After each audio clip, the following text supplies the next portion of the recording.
From the Hometown Headlines, this is Weston. This is Liam. Reporting live from Marshall County Football. So this is Kent Broughton. He is the museum boss of Marshall County Historical Society. Yep. And which is like right in the fair, like right on the edge of it. Yep. He has also been on a historical channel called the Travel Channel, on some famous documentaries about historical stuff. He has been in different popular documentaries and movies. Well, one movie. Yeah. He was this background character. He had to eat. He is also leading expert on Marshall County Historical Society and for Foldall history. His other occupations are he is also a farmer. He does cabinet making, and he's also our neighbor and friend. Yep. So we're going to ask him some questions after the headlines. So the weather, we should be seeing some high 30s starting tomorrow and a couple days after that. And then after that, we should be getting up to the high 30s. So last night, it was like barely like tiny bit of snowing. And I thought there was going to be a bunch of snow in the morning because that's normally what happens. And it just like 2 feet of snow. So then I thought the snow was over, but it wasn't. Actually, no, there wasn't that much snow though. No. So for the musical recap, It was very good. So we went to the musical last night for Seven Brides for Seven Brothers. Basically, what happens? This guy's looking for a wife in a town. Our cousin Kelby. Yep. His name in the movie I think is Adam. Adam. And then he's in the town. He's trying to look for a girl, and then he finds a girl, and he marries her. And then this girl never figured out that he had 7 brothers, so she thinks it's chaotic. Yep. And then a bunch of other stuff happens, but I don't really want to spoil everything. Yeah. So the first time I went there was on Wednesday. Our whole class went there.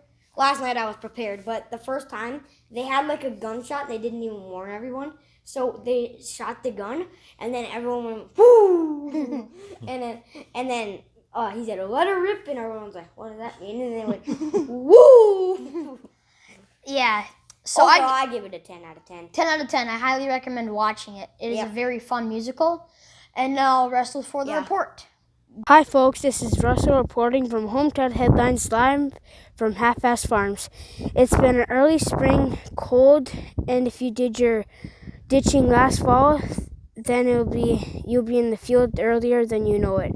This is Russell reporting live from Half-Ass Farms and Hometown Headlines. See ya. All right. Thanks for the report, Russell. That was super good. Mm-hmm. So, Kent, we're gonna get to interviewing you now. Yep. What's your historical title? With the Historical Society? Yeah. Right now, well, I was treasurer for over 20 years, president for 12, and now I got an official title of Public Relations Director. Oh, that's cool. And I'd kind of say I'm a jack of all trades, so. Yep. What was it like being president? Just stressful at times, but Yeah. you know, it's a lot of stuff going on, and you're dealing with a lot of people, board members, and financial things, but Yeah. it was a good 12 years. Yep. I'm guessing. Yeah. So how did you get involved with Historical Society? Well, it actually started 50 years ago this year.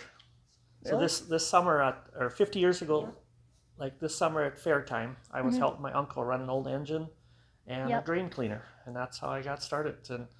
And that following winter, well, the drain cleaner broke down at the fair, and then that following winter, I restored it. So that was my first restoration project, and then been at the fair every year. It's pretty interesting. So yeah. Yeah, it's a good backstory. Yeah. So. Yep. So, when did you become interested? Oh, I think it started back in 1975. Yeah. I was almost as young as you are, but a couple years older, I guess. But Yep. So about like 15. 14, I was 14. 14. Yeah. Yep. So what's your favorite thing to learn about history? Favorite thing? Yeah.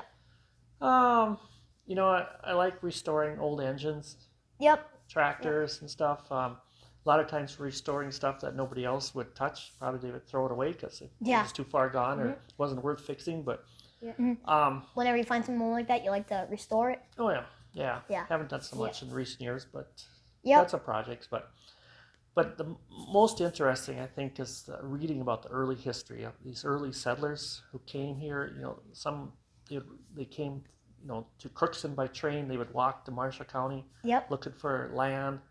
Was that the Native Americans or was that No. someone else? No, they were immigrants mostly, Norway, Sweden. Oh. That's the bulk of the nationalities came to Marshall County, but there's other ones too. But they would looking for land. So Yeah. I'm guessing back then there was a lot of undiscovered land, and there probably still is. well, yeah, it wasn't settled yet. Some were living 20 miles from the nearest town, and it's just fascinating how they survived and made it through the winter. And That's very fascinating. Yeah. So, what is Marshall County history most famous for? well, as far as the historical society, the most famous item, the most well-known item, is the UFO car. The UFO car? I love that story. Yeah. Yeah. So, you want to tell that story? Well, it's been told so many times, but it's unexplained. 46 years ago, 1979. This deputy sheriff encountered this bright light. Yep. And his car was damaged. He was unconscious for 39 minutes afterwards. His wristwatch and dash clock were 14 minutes behind time. To this day, it hasn't been explained what happened to the car, what happened to him. Yep. So that's why it's a mystery. Yeah, that's an interesting story. I love to hear that one. Yeah. And actually, recently, there was a guy from Stephen found out that there was a guy who lived very close by where it happened. Yep. And his bedroom clock, I think it was a battery-operated bedroom clock, was 14 minutes behind time that morning. Really? And he didn't know nothing about it. And they were going on vacation or somewhere. And I don't know if they heard about the story afterwards or what, but their clock was 14 minutes behind time too. That's interesting. Yeah. So it's kind of a new piece of evidence. Yeah. Have you ever heard about the burial mounds? The burial mounds? Oh yeah. Yeah. Yeah. Was there giants found in Marshall County? Well, I don't know exactly for sure. So there's burial mounds.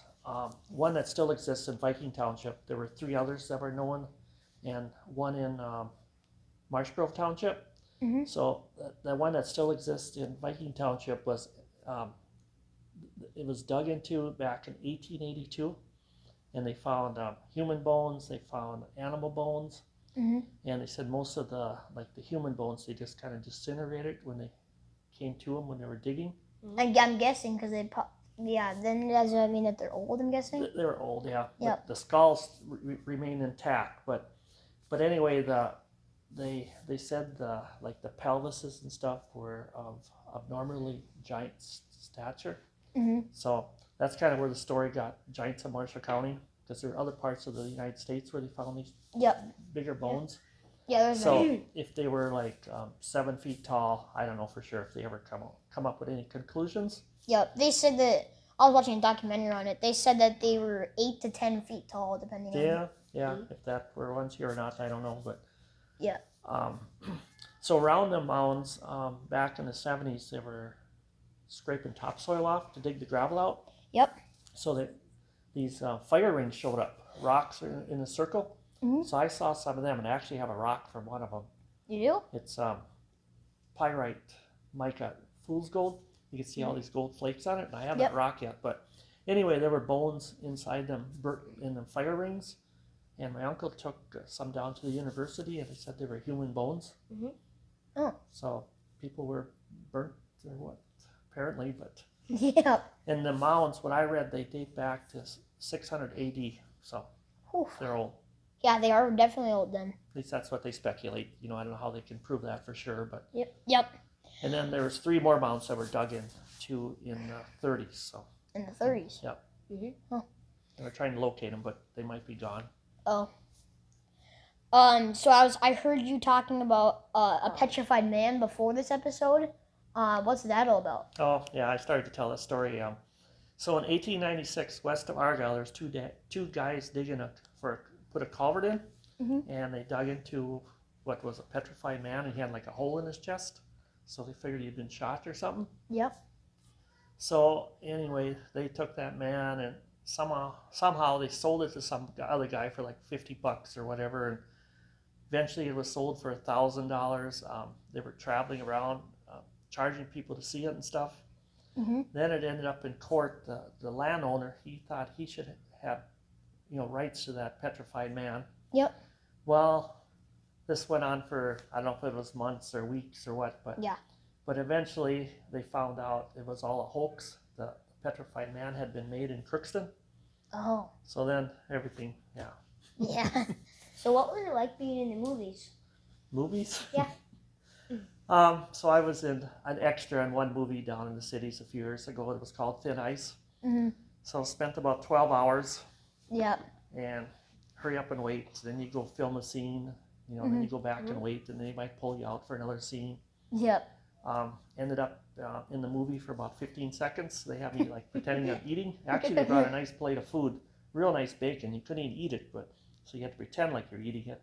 Oh. And Was it real? that was real, yeah. And Ellen Arkin and Greg Kinnear were the main characters in the movie. Yeah. So it was fun. Yeah, I'm guessing it was. So what was the most important thing that you think happened in Marshall County history? The most important thing? Yeah. Well, there's so much history. But you know what brought the settlers here Yep. was the railroad. The railroad? The railroad, yep. Oh. Yep. So when the railroad came, they actually advertised in Norway. They wanted settlers to come here. Oh, they did? Come to Minnesota because they could grow crops, and then the railroad could haul them crops and make money. So. Oh, yeah. So what's the name? So that's what that was kind of the most important thing that got Marshall County going, I believe. Yeah. So what was the railroad name, if you know? Well, James Hill, the Great Northern.